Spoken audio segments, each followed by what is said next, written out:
750 million people around the world are considered to have a disability. 1 in 10 children around the world copes with a disability. With so many people affected by disabilities around the world, it is important that everyone understands how to communicate about disabilities and how to communicate with a person with a disability. There are 4 guidelines for effective communication.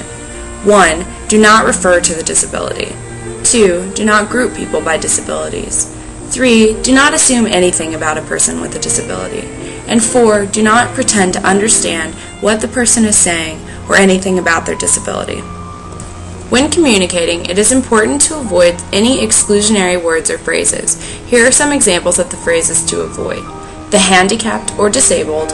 He or she is mentally retarded. He or she is in special ed. Normal or healthy kids. He or she has a problem with.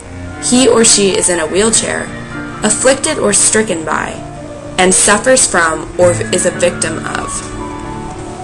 Here are some examples of the words to avoid.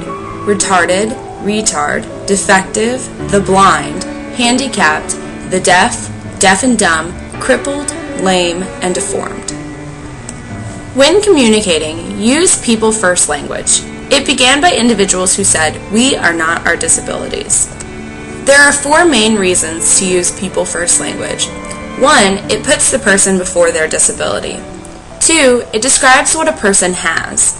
3. It is not about being politically correct. And 4. It is about good manners and respect. Here are some examples of productive people-first language phrases. People with disabilities. He or she receives special education services. People without disabilities. He or she needs or uses a wheelchair. A person who is autistic, or a person with Down syndrome.